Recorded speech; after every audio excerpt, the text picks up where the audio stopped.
The valley of the Neretva River, Greek Naron, Latin Naro, is the natural route from the Adriatic Sea to the interior. As early as Hellenistic times, a marketplace, or emporion, had developed at the site where commodities were traded and commerce went on during the time of Roman rule.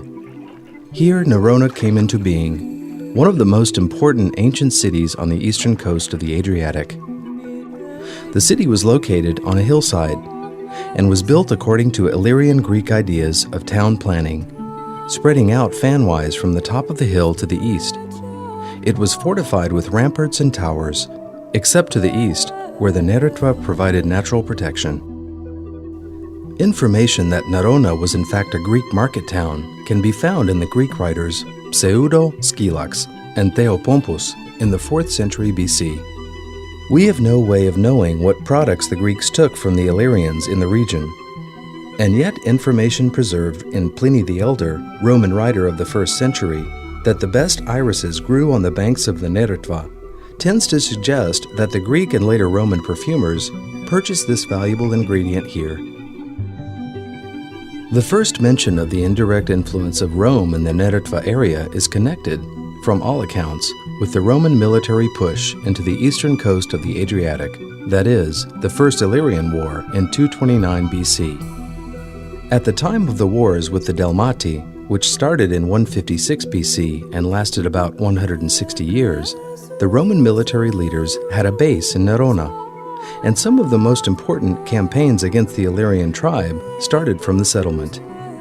From that time, there were increasing numbers of Italic incomers, and the city developed under the influence of Rome.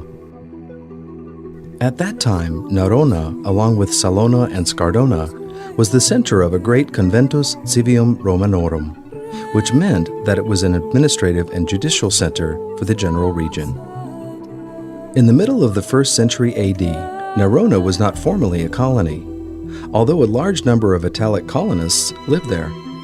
It was not certain whether it was elevated to the rank of colony at the time of Julius Caesar as a reward for having taken his side during the civil war with Pompey, or whether this happened during Augustan times, 27 BC to AD 14. During the reign of Augustus, the provinces in the overall Illyrian area were reorganized, and Roman administrative institutions, laws, and customs, as well as religion and the imperial cult, made their way into the life of the province. How much Narona was connected with Emperor Augustus can be seen from the large number of inscriptions mentioning rich freedmen and their descendants who were priests of the imperial cult of Augustus. Judging from the number of inscriptions and other monuments, the town underwent a boom during the rule of Augustus.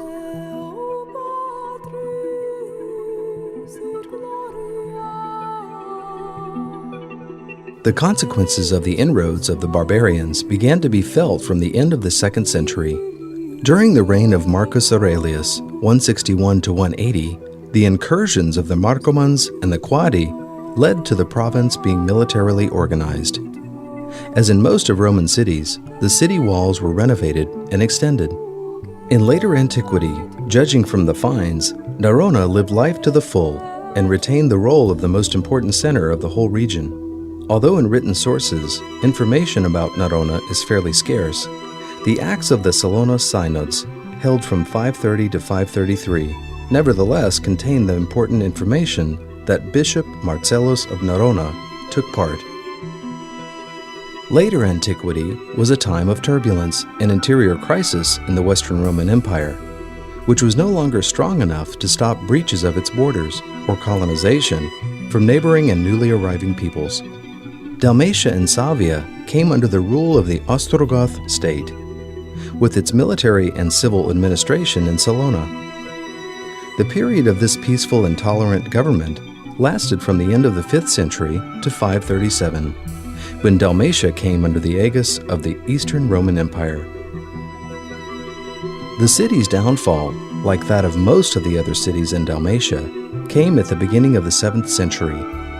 This is shown by the hoard of coins and gold jewelry, dated by a coin of Mauritius Tiberius, 582 to 602. After this, life in Narona was gradually extinguished.